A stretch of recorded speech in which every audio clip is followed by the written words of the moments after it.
The Great Hall of the Galactic Council was quiet for the first time in years. Representatives from 47 different worlds sat in their floating chairs, all eyes focused on the large screen at the front of the room. Ambassador Zexthara stood beside the screen, her blue skin darker than usual. The Velthani people always turned darker when they were scared, and right now Zexthara looked almost black. "What we found changes everything we know about our galaxy," she said. Her voice was steady, but everyone could hear the fear in it. 3 weeks ago, our research team was exploring the outer spiral. They were looking for new mining sites. Instead, they found something that should not exist. The screen flickered to life. Images filled the air above the gathered representatives. Massive stone buildings rose from a dead world surface. The buildings were tall and strange, made from black stone that seemed to eat light. Curved walls twisted up toward the sky in patterns that hurt to look at. Strange symbols covered every surface. "These ruins are old," Zexthara continued. "Not just old, ancient. Our best scientists say they are at least 45,000 years old. Maybe older. That means they were built before any of our civilizations even existed." A murmur ran through the hall. The oldest known civilization was the Korthani Empire, and even they had only existed for 30,000 years. Before that, the galaxy had been empty of intelligent life, or so everyone had thought. "But age is not what frightens us," Zexthara said. She touched a control and the images changed. Now they showed close-ups of the strange symbols carved into the stone. "We found writing. Lots of writing.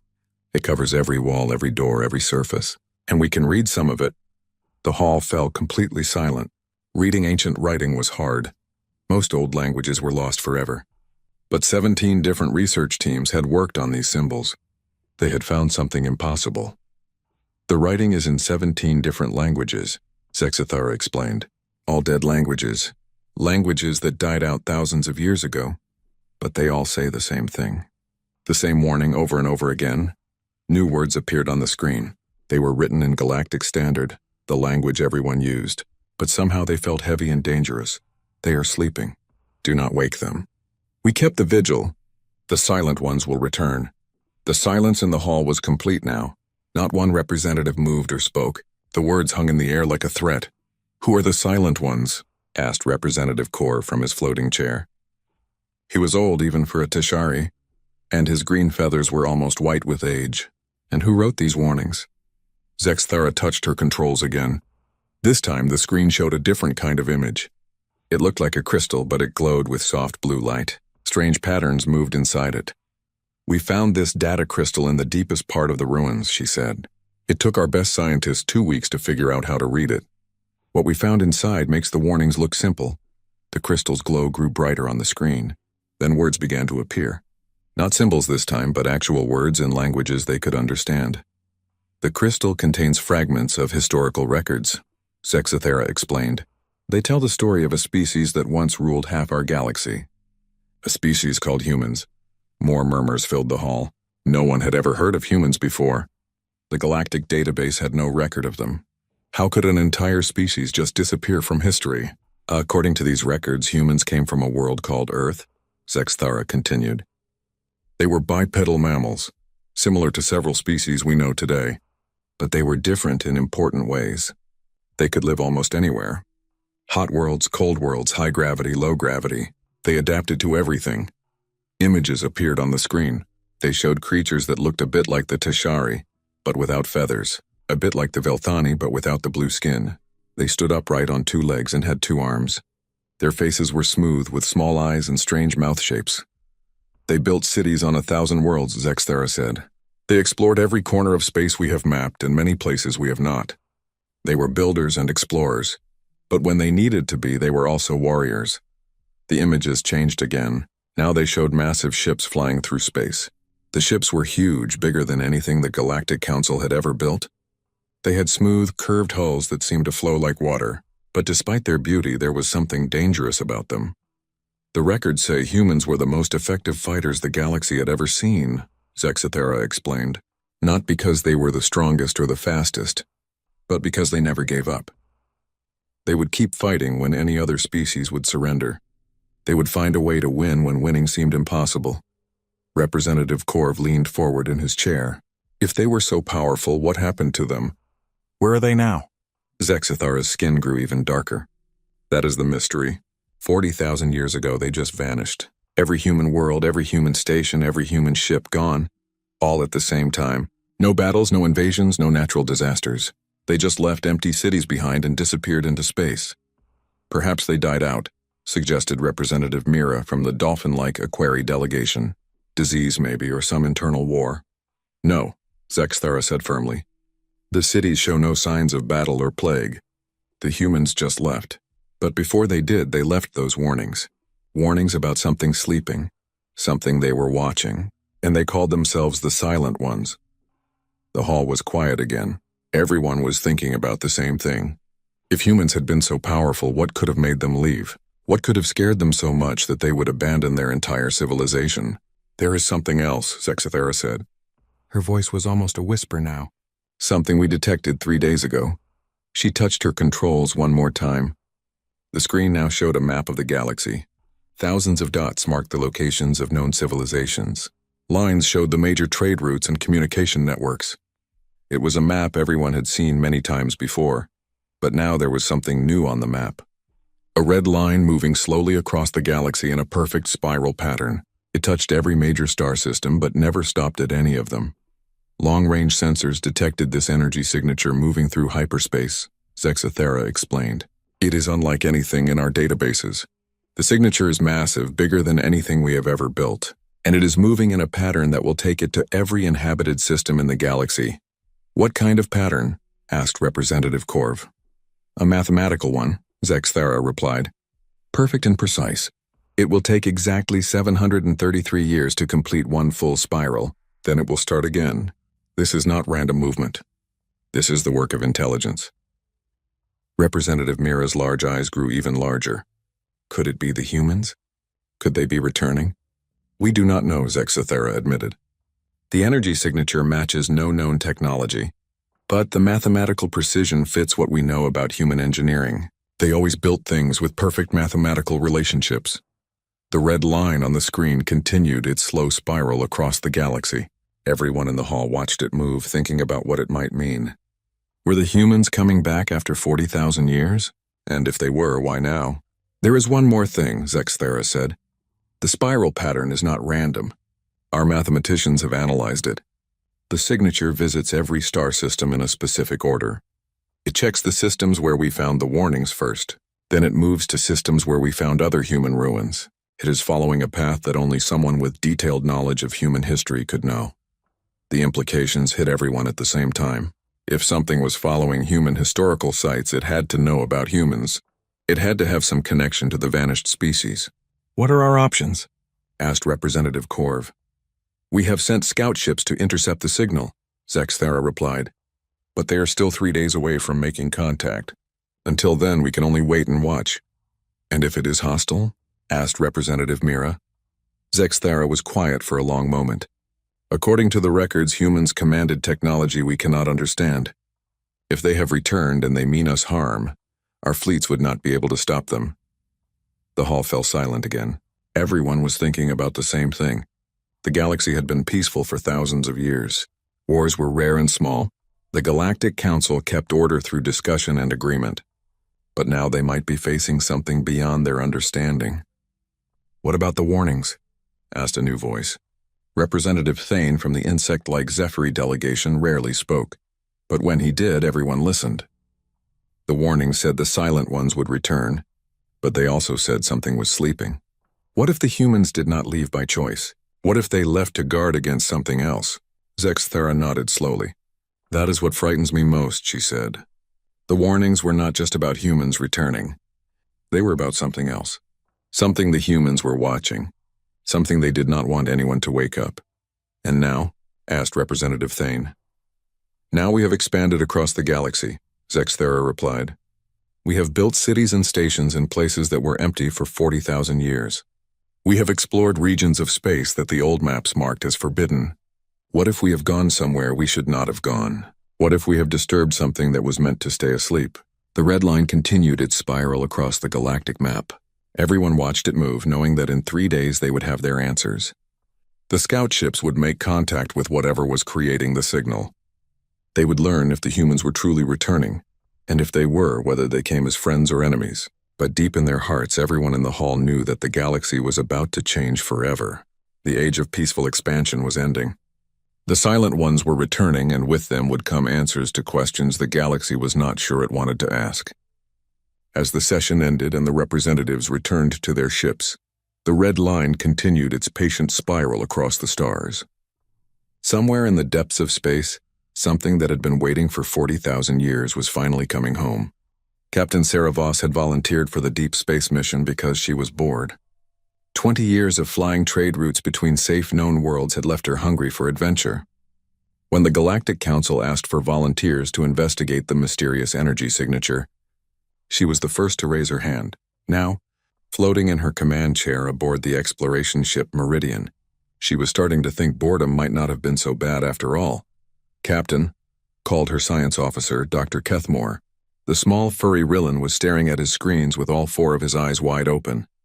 "You need to see this." Sarah moved her chair closer to his station. On his main screen was an image that made no sense. A ship floated in the darkness ahead of them, but calling it a ship was like calling a mountain a small hill. The thing was massive beyond belief, easily the size of a small moon. "How big is it?" Sarah asked. "Approximately 800 kilometers long," Dr. Kethmore replied. His voice was steady, but his fur was standing up straight. Among his people, that was a sign of extreme nervousness. 400 kilometers wide. "The mass readings are impossible." Sarah looked at the ship again. It did not look like anything in the galactic databases. Instead of the straight lines and sharp angles that most civilizations used, this ship was all curves and flowing shapes. It looked like it had been grown rather than built. The hull was dark, almost black, but it seemed to shimmer with patterns that moved like oil on water. "Life signs?" she asked. "That is the impossible part," Dr. Kethmore said. "I am detecting thousands of life signs. Thousands. But they are all in some kind of deep sleep state. Their brain activity is minimal, but it is there." "A generation ship," suggested Lieutenant Parks from the navigation station. The young human-like Terran had joined the crew only 6 months ago.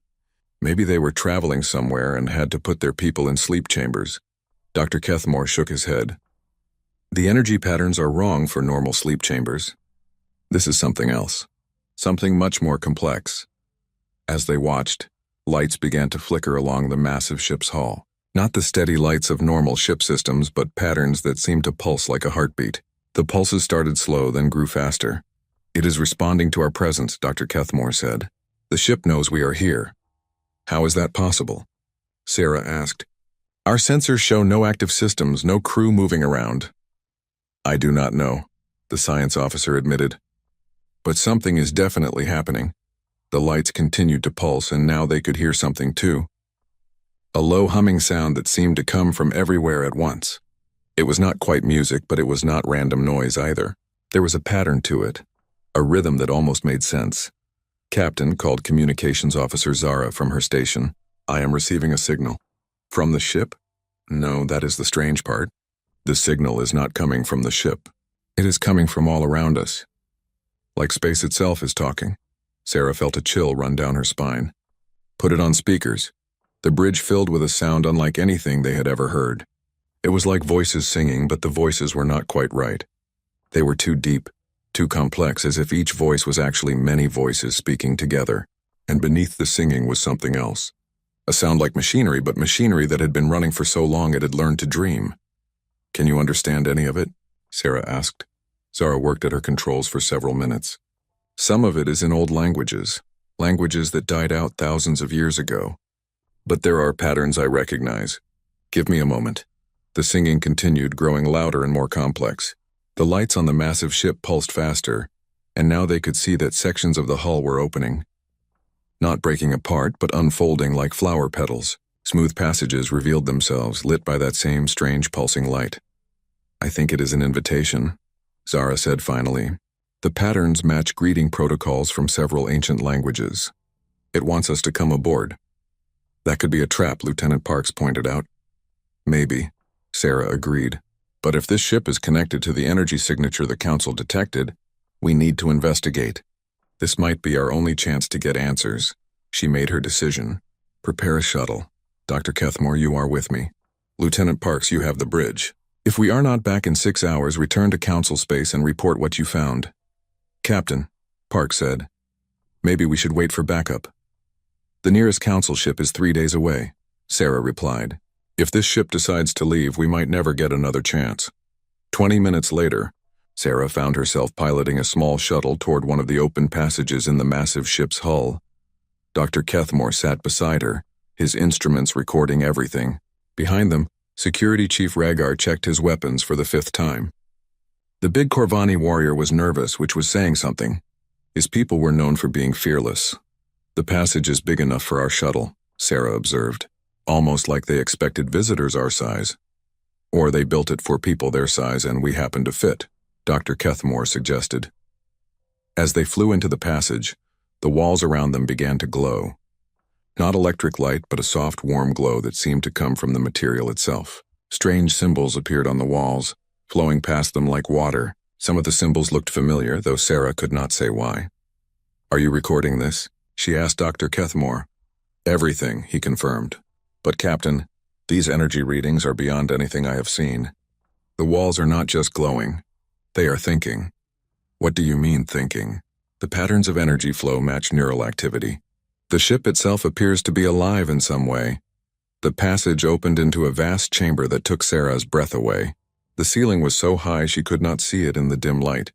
The walls curved away in all directions, covered with more of the flowing symbols, but it was what filled the center of the chamber that made them all stop and stare.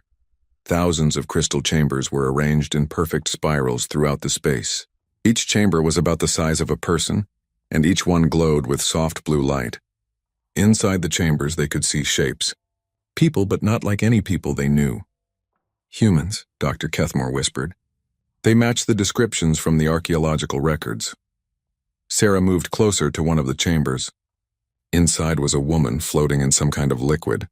She had smooth skin, no fur or scales or feathers. Her hair was long and dark and her face was peaceful. She looked like she was sleeping, but there was something more. Patterns of light moved beneath her closed eyelids as if she was dreaming. How many? Sarah asked. Dr. Kethmore consulted his scanner. At least 50,000 in this chamber alone. And I am detecting similar chambers throughout the ship. All humans? As far as I can tell. But Captain, these readings are strange. They are not just in suspended animation. Their minds are active. Very active. It is like they are all having the same dream. Security Chief Rhaegar pointed his weapon toward a sound from across the chamber. Something is moving. They turned to see one of the crystal chambers opening. The liquid inside drained away and the woman they had been looking at began to stir. Her eyes opened and she looked directly at them. Sarah expected her to be confused or afraid. Instead, the woman smiled.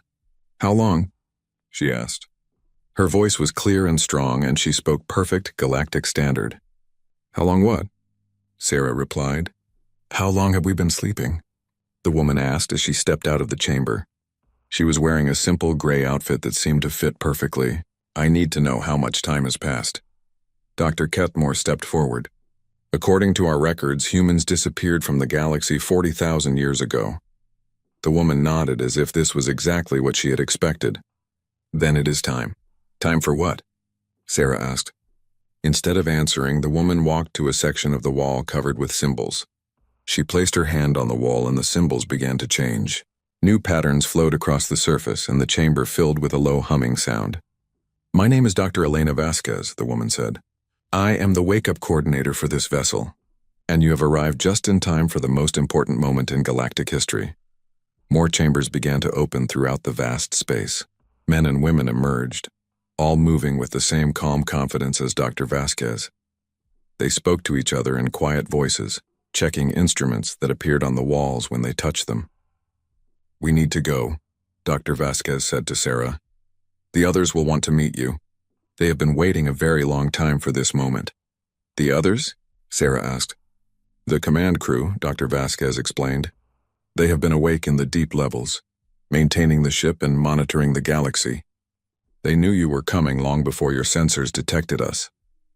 As they followed Dr. Vasquez through corridors that seemed to reshape themselves as they walked, Dr. Kethmore whispered to Sarah, Captain, the energy readings from this ship are impossible. It is using technology that should not exist.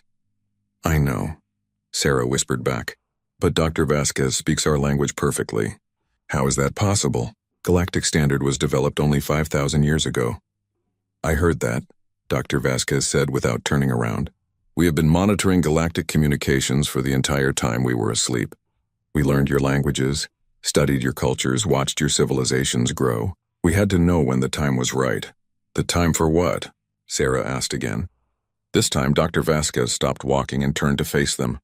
Her expression was serious, almost sad. The time to wake up, she said. The time to return to the galaxy. The time to fulfill our promise. What promise? Security Chief Regar asked. He had kept his weapon ready, but something about Dr. Vasquez made him want to lower it. The promise we made 40,000 years ago, she replied. The promise to protect the galaxy from something it cannot protect itself from. Something that is stirring again because the galaxy has grown too large, spread too far, gone to places it should not go. They reached a massive door that opened at their approach. Beyond it was a command center that made the bridge of the Meridian look like a toy. Dozens of humans worked at stations that seemed to respond to their thoughts rather than their touch. Holographic displays showed star maps, energy patterns, and readings that Dr. Kethmore did not recognize. A man in a dark uniform approached them. He was tall and had gray hair, but his eyes were young and alert. Dr. Vasquez, are these our guests? Yes, Commander Chen, she replied. Captain Sarah Voss of the Galactic Council ship Meridian. Commander Chen extended his hand to Sarah in a gesture she did not recognize. When she took it, he shook it gently. Welcome aboard the Eternal Vigil, Captain. We have much to discuss and very little time to do it. Commander, Sarah said, we need to understand what is happening. The Galactic Council is concerned about the energy signature your ship has been creating. As they should be, Commander Chen replied. That signature is not just from our ship. It is from our entire fleet. We have been patrolling the galaxy for 40,000 years, keeping watch on places your people should never go. But now those places are stirring and our patrol is no longer enough. What kind of places? Dr. Kethmore asked. Commander Chen looked at him with eyes that had seen too much. Places where reality grows thin, Dr. Kethmore. Places where something waits that should never be allowed to wake up. Places your expanding civilization has been building colonies dangerously close to. The command center around them hummed with activity as more humans awakened and took their stations. Outside, Sarah could see through the transparent walls that other ships were approaching. Ships like the Eternal Vigil, massive and impossible with the same flowing designs and glowing hulls. How many ships? She asked. Enough, Commander Chen replied. We knew this day would come. We have been preparing for 40,000 years. Now it is time to see if our preparations were sufficient. Dr. Vasquez touched a control, and a new display appeared in the air above them. It showed the galaxy, with thousands of red points scattered throughout. These are the danger zones, she explained. Places where the barriers between realities are weak. For 40,000 years we have been watching them, keeping them stable, but your civilization has expanded into 3 of them in the last century. And that is bad? Sarah asked. Commander Chen's expression grew grim. Captain, you have no idea. The conference room aboard the Eternal Vigil was unlike anything Captain Sarah Voss had ever seen. The walls seemed to be made of living light, shifting and flowing with patterns that almost made sense. Representatives from the Galactic Council sat around a table that appeared to be carved from a single piece of crystal, facing the humans who had awakened from their 40,000-year sleep. Dr. Elena Vasquez stood at the head of the table, her hands resting on a device that projected images into the air above them. Commander James Chen sat beside her, his gray hair reflecting the strange light from the walls. Behind them, other humans worked quietly at stations that seemed to respond to their thoughts. Before we begin, Dr. Vasquez said, you need to understand what you are seeing. This ship, these people, this technology, none of it should exist according to your current understanding of physics. Ambassador Zexathara, who had arrived with the council delegation 6 hours earlier, leaned forward in her chair. What do you mean? 40,000 years ago we learned that the universe is not what it appears to be, Dr. Vasquez explained. Reality has layers. What you see, what you measure with your instruments, what you call the physical universe, is only the surface. Beneath it are deeper levels where thought becomes real, where will shapes matter, where the very concept of existence can be challenged. Dr. Kethmore raised one of his 4 hands. That sounds like philosophy, not science. Commander Chen spoke for the first time. Dr. Kethmore, what is the square root of -1? The Rillan scientist blinked in confusion. That is an imaginary number. It has no real value. Exactly, Chen said. But imaginary numbers are essential for understanding quantum mechanics, aren't they? Just because something is imaginary doesn't mean it isn't real in the ways that matter. Dr. Vasquez touched her device, and the air above the table filled with new images. They showed star charts, but not like any star charts the council representatives had seen. These charts had extra dimensions, layers upon layers of space that folded in on themselves. 43,000 years ago, humanity encountered something that existed in those deeper layers, she continued. Something that was old when our galaxy was young. Something that had been sleeping in the spaces between realities. What kind of something? Asked Representative Corv. Dr. Vasquez was quiet for a long moment. When she spoke again, her voice was careful, as if the words themselves were dangerous. We never gave it a name, she said. Names have power in the deep layers. To name something is to give it more reality, but we can describe what it does. It unmakes things, not just destroys them. It makes them never have existed in the first place. The conference room fell silent. The concept was hard to even think about. How did you encounter it? Ambassador Zexthara asked. Commander Chen stood and walked to the wall, which immediately displayed new images at his approach. We were explorers then, pushing into regions of space that had never been mapped. One of our deep space missions found something impossible. A star system where the planets orbited in patterns that violated the laws of physics. When our scientists tried to study it, the entire research fleet simply stopped existing. Stopped existing? Representative Corv asked. Not destroyed, Dr. Vasquez clarified. Unmade. The ships, the crews, the records of their mission, even the memories of the people who had sent them. All of it just wasn't anymore. If we hadn't had automated backup systems that existed in deep storage, we would never have known they had ever existed at all. The images above the table changed again. Now they showed a map of human space as it had been 43,000 years ago. Hundreds of worlds, thousands of ships. A civilization that spanned half the galaxy. We tried to quarantine the area, Commander Chen continued. We set up warning beacons, established patrol routes to keep ships away. But the effect was spreading. Reality around the anomaly was becoming unstable. Stars began to flicker in and out of existence. Planets would be there one day and gone the next. With no record they had ever been there. So you fought it, said Security Chief Rhaegar. The Corvani warrior understood battles, even if he didn't understand the enemy. For 3,000 years, Dr. Vasquez confirmed. It was unlike any war ever fought. How do you battle something that exists in the spaces between thoughts? How do you destroy something that can make your weapons never have existed? New images appeared above the table. They showed human fleets unlike anything in the current galaxy's databases. Ships that seemed to exist in multiple dimensions at once. Weapons that fired concepts instead of energy. Shields that protected not just against physical attack, but against the very idea of attack. We learned to fight in the deep layers, Commander Chen explained. We developed technology that worked with thought and will instead of just matter and energy. We became something more than just a physical species. We learned to dream with purpose. Dream? Dr. Kethmore asked. In the deep layers, dreams are real, Dr. Vasquez said. Imagination has substance. Will can reshape reality. We trained our minds to work together, to dream the same dreams, to impose our vision of reality on spaces where reality was negotiable. The images showed battles that hurt to look at. Space twisted and folded.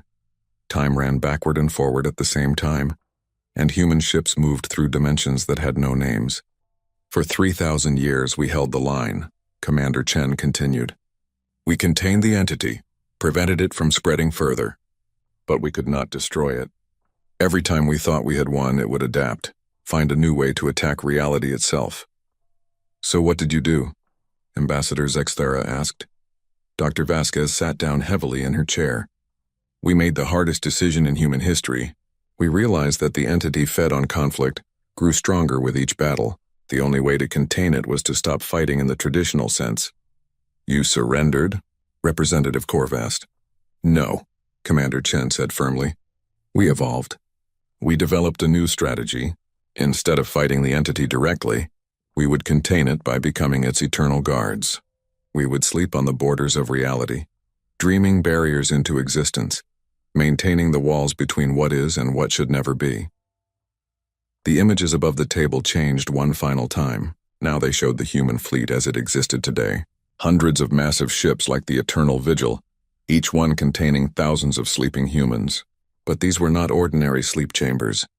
We created the fleet of memory, Dr. Vasquez explained. Ships that exist partially outside normal spacetime.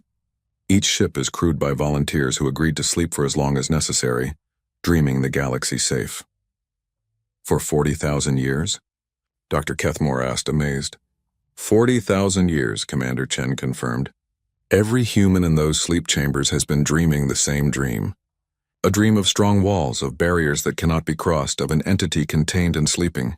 Our dreams became reality in the deep layers, holding the darkness at bay. Ambassador Zexathara leaned back in her chair. But why reveal yourselves now? Why wake up after so long? Dr. Vasquez's expression grew grim. Because your civilization has grown beyond the safe boundaries. Your expansion has taken you too close to the weak spots in reality. 3 of your colonies are now built directly on top of barrier points we have been maintaining for millennia. She touched her device, and a new star map appeared. This one showed current galactic civilization, with trade routes and colony worlds marked in blue. But there were also red zones scattered throughout, and several blue dots were very close to red ones. The colony on Zerion 7, she continued. The mining station at Kepler's Gate. The research facility at Far Reach. All of them are built on places where reality is thin, where our dreaming guardians have been working to keep the barriers strong. Are you saying our colonies are in danger? Representative Korv asked. Worse, Commander Chen replied. Your colonies are weakening the barriers. Every ship that docks at those stations, every mining operation that digs deep into those worlds, every research project that probes into areas you don't understand. All of it is straining the walls we have spent 40,000 years building. Dr. Kethmore's fur was standing straight up again. What happens if the barriers fail? The entity wakes up, Dr. Vasquez said simply. And this time there is a lot more galaxy for it to unmake. The conference room was silent as everyone absorbed the implications. The peaceful expansion that had defined galactic civilization for thousands of years had brought them to the edge of something unthinkable. What do you want us to do? Ambassador Zexathara asked finally. Help us, Dr. Vasquez replied. For 40,000 years we have been fighting alone, but we always knew this day would come. The entity is stirring again, responding to the changes your civilization has brought to the galaxy. Our fleet alone may not be enough this time. How can we help? Representative Korv asked. You said yourselves that this enemy exists in places our technology cannot reach. Commander Chen stood again. Your technology cannot reach those places, but your minds can. We can teach some of your people to dream fight, to join us in the deep layers. Not many, but enough to strengthen our barriers to give us the extra power we need to keep the entity contained. And if we refuse? Security Chief Rhaegar asked. Dr. Vasquez looked at him with eyes that had seen too much. Then you will face the entity alone when it finally breaks free. And I promise you, Chief Rhaegar, your weapons will be useless against something that can make the very concept of weapons cease to exist. The silence stretched on as the council representatives thought about what they had learned. Finally, Ambassador Zexathara spoke. If we agree to help, what exactly are you asking us to do? First, evacuate the 3 critical colonies immediately, Dr. Vasquez said. Those barriers are already weakening. We need to remove all unnecessary strain. Second, Commander Chen added, provide volunteers for dream fight training. People with strong wills and stable minds. The training is dangerous and not everyone can survive learning to fight in the deep layers. And third, Dr. Vasquez concluded, prepare your fleets for a war unlike any ever fought. If our barriers fail, if the entity breaks free, you will need every ship, every weapon, every person willing to stand between reality and oblivion. Ambassador Zexathara looked around the table at her fellow representatives. One by one they nodded. We will take your proposal to the full council, she said. But Ambassador, I think I can speak for all of us when I say that we will help however we can. Dr. Vasquez smiled for the first time since the meeting began. Thank you. But remember, Ambassador, time is not on our side. Even now our sensors are detecting fluctuations in the barrier zones. The entity knows something has changed. It is beginning to test our defenses. As if summoned by her words, alarms began sounding throughout the ship. Commander Chen immediately moved to one of the wall stations, which lit up at his touch. "What is it?" Dr. Vasquez asked. Chen's face was grim. "Breach in Sector 7. The barrier around the Zarian system is failing." Dr. Vasquez turned to the council representatives. "It looks like the war has already begun." Admiral Sarah Cross had been dreaming of war for 40,000 years. Now standing on the bridge of the eternal vigil as reality itself came under attack, she finally understood why those dreams had been necessary. "Report," she said, her voice calm despite the chaos around them. Officers worked frantically at stations that glowed with impossible light, monitoring threats that existed in dimensions most people couldn't even imagine. "Barrier breach confirmed in the Zarian system," reported Lieutenant Torres from the tactical station. "The mining operations there have created fractures in local space-time. The entity is using those fractures to push through." Admiral Cross turned to Captain Sarah Voss, who stood nearby with the other council representatives. The Galactic Council had agreed to help, but she could see the fear in their eyes. They were about to witness something their civilizations had no words for. "Captain, I need you to contact your fleet immediately," Cross said. "Tell them to stay away from the Zarian system. Do not approach, do not investigate, do not try to help. Any ship that enters that area will only make things worse." "Worse how?" Captain Voss asked. Before Cross could answer, the main display showed them. The Zarian system appeared on screen, but it looked wrong. The star flickered between different colors, sometimes blue, sometimes red, sometimes colors that hurt to look at. The planets orbited in patterns that violated physics, moving in loops and spirals that should have torn them apart. "The entity doesn't just destroy things," Dr. Elena Vasquez explained as she joined them on the bridge. "It changes the rules.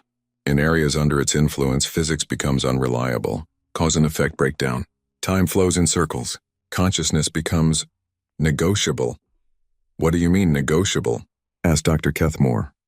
"Watch," Admiral Cross said grimly. The display zoomed in on one of Zarion's planets. A mining colony was visible on the surface, but as they watched, the buildings began to change. Some grew taller, stretching impossibly into the sky. Others melted like wax, flowing across the landscape in rivers of metal and stone, and some simply blinked out of existence as if they had never been built at all. "The colonists," Captain Voss whispered. "Are they?" "Some are dead," Dr. Vasquez said quietly. "Some are alive but changed into things that were never meant to exist. And some are caught in temporal loops, living the same moments over and over again without realizing it." The display showed figures moving on the planet's surface, but they moved wrong. Some walked backward while thinking they were going forward. Others moved through solid walls as if they were air. A few seemed to be in multiple places at once, their forms scattered across space like broken reflections. "This is what happens when reality breaks down," Admiral Cross explained. "The entity doesn't follow our rules because it comes from a place where there are no rules. When it enters our space, it brings that chaos with it." "How do we fight something like that?" asked Representative Korv, who had joined the council delegation on the human ship. Admiral Cross smiled grimly. "Very carefully, and with weapons your people have never seen." She gestured, and the bridge around them began to change. The walls became transparent, showing the space outside.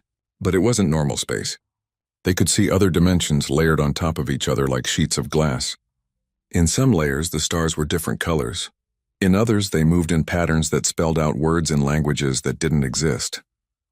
"This is how we see the universe now," Dr. Vasquez explained, "in all its layers at once. The entity exists primarily in the deeper layers, where thought and reality blend together.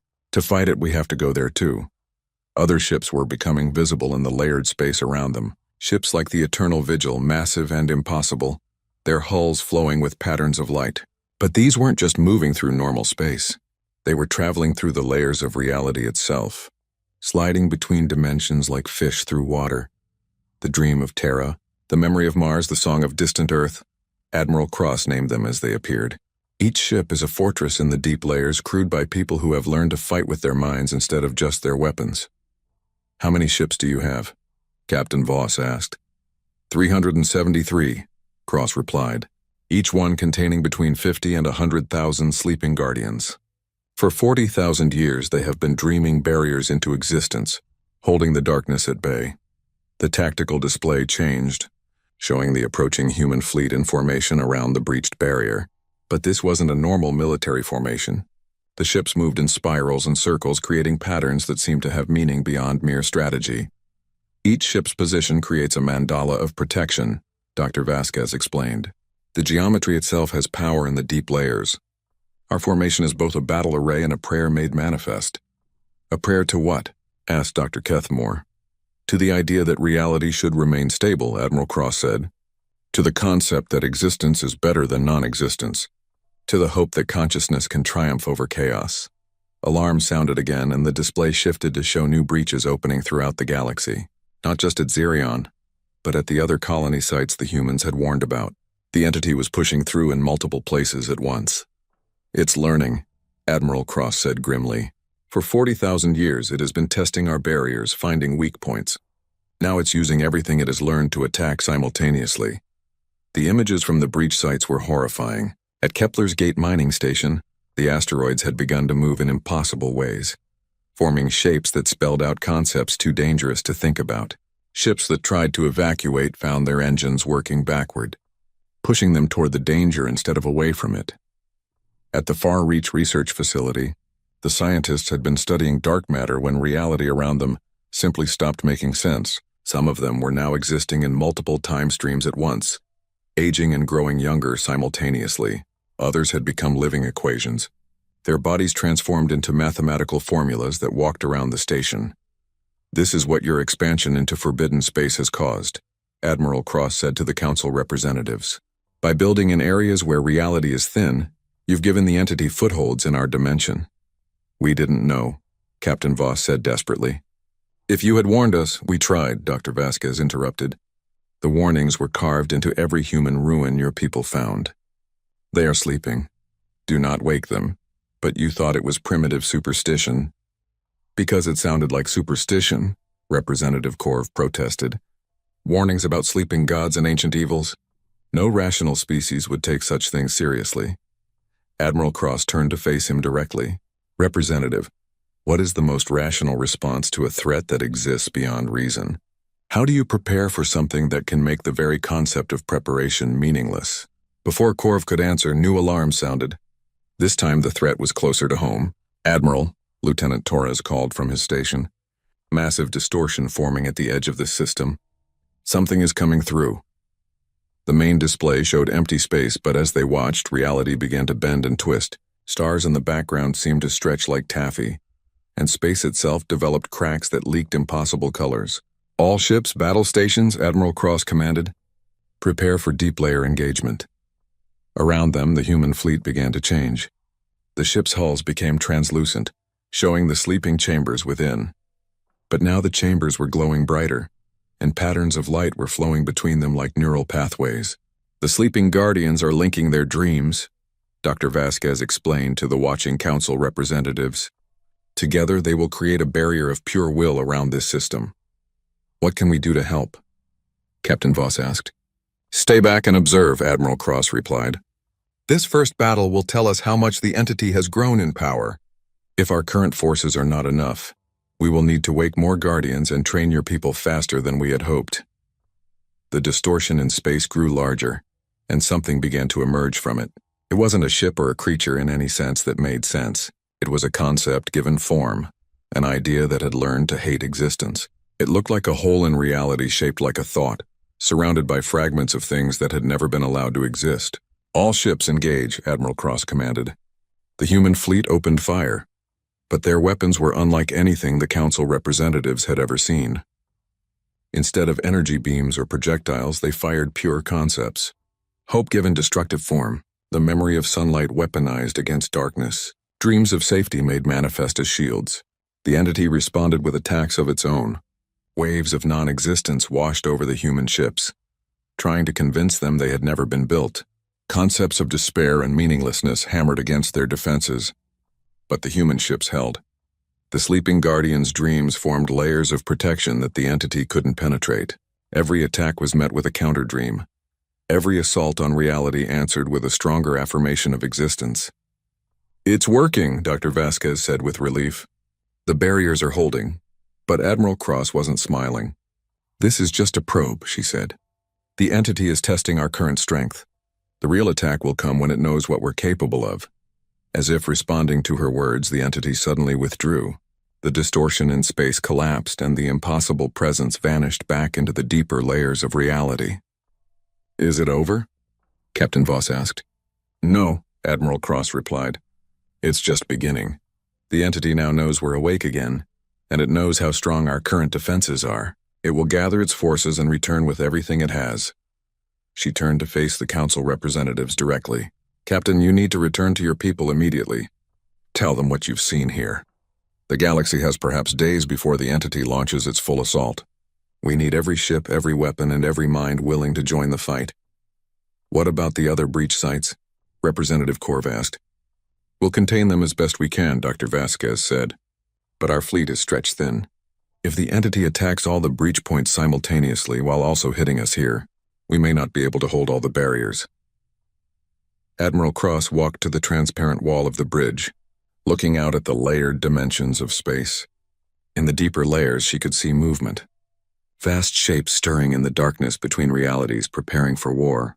"For 40,000 years, we've been the galaxy's guardians in secret," she said quietly. "We've fought battles in places where thought becomes real, holding back horrors that would unmake existence itself. But now the secret war is about to become very public." She turned back to the council representatives. "Go to your people. Tell them that the age of innocence is over. The galaxy is about to learn that there are some frontiers that should never be crossed, some boundaries that exist for very good reasons." As the council delegation prepared to leave for their ship, Dr. Vasquez caught Captain Voss's arm. "Captain," she said quietly, "when you report to the council, make sure they understand one thing.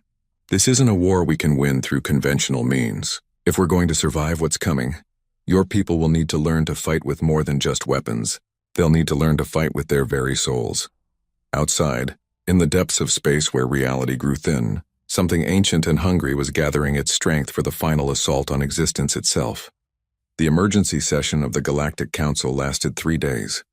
Representatives from every member world argued, debated, and finally accepted the impossible truth. Their galaxy was under attack by something that existed beyond their understanding, and their only hope lay with a species that had supposedly vanished 40,000 years ago. Captain Voss stood before the assembled delegates in the Great Hall, showing them recordings from the human ships, images of reality breaking down, of space itself becoming unreliable, of an enemy that could make existence itself negotiable. "The evacuation of all 3 colonies is already underway," she reported. "But Admiral Cross warns that this may only buy us time. The entity has been growing stronger for millennia, and now it knows we are aware of it." Ambassador Zexthara rose from her floating chair. "Have any other species volunteered for this dream-fighting training?" "Surprisingly, yes," Captain Voss replied. "The Tashari have offered 50 volunteers. The Aquari delegation has provided 23. Even the Corvani, despite their preference for conventional warfare, have sent 12 of their warriors." Representative Korv nodded approvingly. "My people understand that some battles require weapons of the spirit as much as weapons of steel. Where will this training take place?" asked Representative Mira. "Aboard the human ships," Captain Voss explained. "The fleet of memory exists partially outside normal spacetime. The volunteers will need to learn to function in environments where thought becomes reality. Werewolf can reshape matter." What she didn't tell them was how dangerous the training was. Dr. Elena Vasquez had been honest about the risks. Not everyone who attempted to learn dream fighting survived the process. The human mind had evolved over 40,000 years to handle the deep layers of reality. Other species were less adaptable, but they had no choice. The entity's attacks were growing stronger and more frequent. Just that morning, they had received reports of reality distortions in 12 different star systems. Space stations were reporting that their corridors led to rooms that didn't exist. Cargo ships were arriving at destinations they had never visited. And on 3 different worlds, people were aging backward or forward at random rates. "There is something else," Captain Voss continued. "Admiral Cross has requested that all member fleets be placed under unified command. She says that conventional tactics will not work against this enemy." "Unified under whose command?" asked Representative Thane. "Hers," Captain Voss replied. "She has 40,000 years of experience fighting this enemy. She knows its tactics, its capabilities, its weaknesses. The debate that followed was intense but brief. In the end, faced with an enemy that could unmake existence itself, the Council voted to grant Admiral Cross emergency authority over all galactic defense forces. 2 days later, Captain Voss found herself back aboard the Eternal Vigil, watching as volunteers from across the galaxy learned to fight with their minds instead of their weapons. The training took place in chambers that existed in multiple dimensions at once. Volunteers lay in crystal pods similar to those used by the sleeping Guardians, but these pods were designed for conscious minds rather than dreaming ones. Dr. Vasquez moved between the pods, monitoring each volunteer's progress. The key is to understand that in the deep layers, intention shapes reality, she explained to Captain Voss as they watched. A weapon is only as real as the person wielding it believes it to be. A shield only protects if the defender truly understands what protection means. How do you teach someone to believe differently about reality? Captain Voss asked. Very carefully, Dr. Vasquez replied. And not everyone can learn. Watch. She indicated one of the pods where a young Tashari officer was training. In the pod's display, they could see what the volunteer was experiencing. He stood in a space that looked like the interior of a ship, but the walls were made of crystallized starlight and the floor was a sea of liquid mathematics. Lieutenant Keksavar is learning to navigate conceptual space, Dr. Vasquez explained. In the deep layers, you don't move by walking. You move by understanding where you want to be and why you deserve to be there. As they watched, the Tashari officer began to glow with soft light. He was learning to make his own existence more real, more solid, more undeniable. He's a natural, Dr. Vasquez said with approval. Some people have minds that adapt quickly to non-linear reality. Others... She gestured to another pod where a Corvani warrior was struggling. In his display, he kept trying to fight conceptual enemies with imaginary swords, and kept failing because he couldn't accept that swords were just another form of focused will. How long does the training take? Captain Voss asked. For basic competency? 2 weeks. For true effectiveness? Years. But we don't have years. Alarms suddenly echoed through the training chamber. Dr. Vasquez immediately moved to a wall station, which lit up at her touch. What is it? Captain Voss asked. Major breach forming at the galactic core, Dr. Vasquez replied grimly. All the smaller attacks were just diversions. The entity is making its real move. They hurried to the bridge where Admiral Cross was coordinating the response. The main display showed the galaxy from a perspective that included all the layers of reality. At the very center, where the massive black hole anchored their spiral of stars, something impossible was taking shape. The entity is using the gravitational anomaly of the galactic core to tear a permanent rift between dimensions, Admiral Cross explained as they joined her. If it succeeds, it won't need to break through barriers anymore. It will have a permanent gateway into our reality. How long do we have? Captain Voss asked. 6 hours, Cross replied. Maybe less. The human fleet was already moving, sliding through layers of space-time toward the galactic center. But this time they weren't alone. Ships from every member species of the Galactic Council flew alongside them, their crews preparing for a battle unlike any ever fought. Admiral, called Commander Chen from the tactical station. We're receiving reports from the volunteer trainees. 43 individuals have achieved basic dream fighting capability. Not enough, Cross said grimly, but it will have to do. As they approached the galactic core, the true scale of the threat became clear. The entity wasn't just breaking through reality, it was rewriting it. Space around the central black hole had become a maze of impossible geometry, where straight lines curved back on themselves and time flowed in spirals. All ships assume mandala formation, Admiral Cross commanded. Conventional vessels to the outer rings, dream fighters to the inner circles. The combined fleet arranged itself in a vast pattern around the galactic core. Human ships formed the center, their hulls glowing with the dreams of their sleeping guardians. Around them, council ships took defensive positions, their crews preparing to provide support they didn't fully understand. Admiral, Dr. Vasquez called from her station. The entity is emerging. What came through the rift defied description. It was larger than planets but had no fixed size. It was darker than space but glowed with anti-light. It was shaped like hunger given form, like the concept of ending made manifest. All dream fighters engage, Admiral Cross commanded. The battle that followed took place in dimensions that had no names. In normal space, the human ships appeared to simply hover motionless while strange lights played along their hulls. But in the deep layers, an epic struggle was unfolding. Dr. Elena Vasquez, connected to the ship's dream fighting systems, found herself standing on a battlefield made of crystallized time.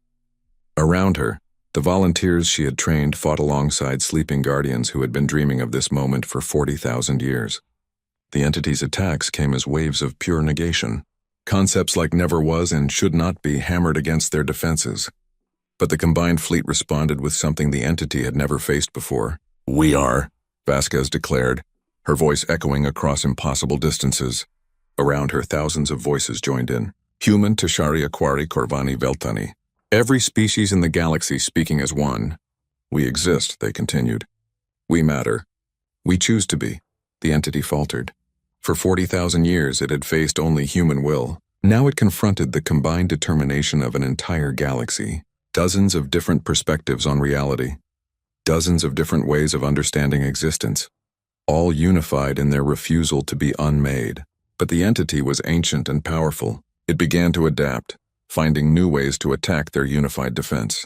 It whispered doubts into their minds, suggesting that existence was painful, that non-being was peaceful, that surrender was easier than struggle. Some of the volunteers began to weaken. The Corvani warrior, who had struggled with training, suddenly found his sword becoming real, as he finally understood that determination was just another form of focused will. A young Aquari navigator discovered that her ability to find paths through water translated perfectly to finding paths through conceptual space. But it wasn't enough. The entity was too strong, too ancient, too hungry for oblivion. Then Dr. Elena Vasquez made a decision that would echo through galactic history. She dove deeper into the dream fight than anyone had ever gone before, pushing her consciousness directly into the entity's core concept of negation. "I remember," she said, her voice carrying across all layers of reality. "I remember 40,000 years of vigilance. I remember every moment we spent protecting this galaxy. I remember why existence matters." Her memories became weapons. 40,000 years of human dreams, of hopes for the future, of love for life itself. The memories of every species that had ever looked at the stars and wondered what was out there. The simple, undeniable fact that consciousness had chosen to exist, despite all the reasons it might choose not to. The entity screamed across dimensions as Vasquez's memories tore through its core concepts. How could something that sought to unmake existence deal with proof that existence was worth preserving? How could it negate something that had already proven its right to be? But the effort was too much. As the entity retreated, wounded and confused, Dr. Vasquez felt her own existence beginning to fade. She had given too much of herself to the memory weapon. "Elena," Admiral Cross's voice reached her across the dream space.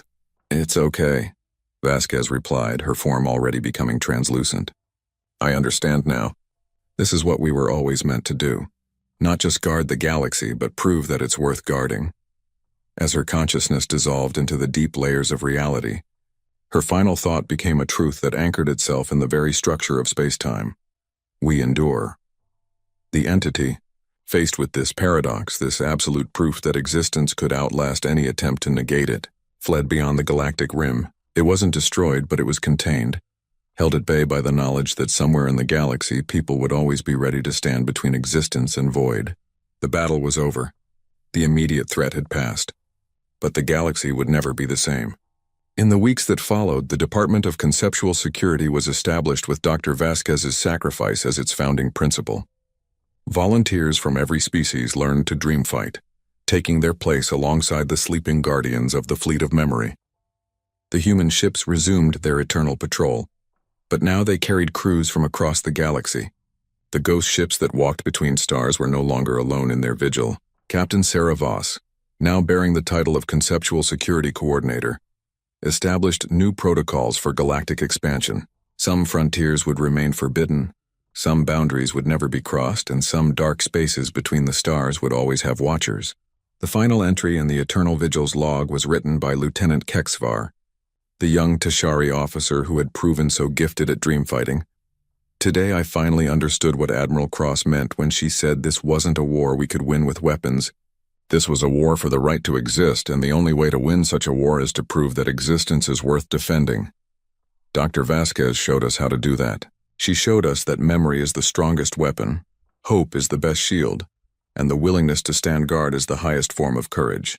The galaxy owes her a debt we can never repay, but we can honor her sacrifice by never forgetting why existence matters.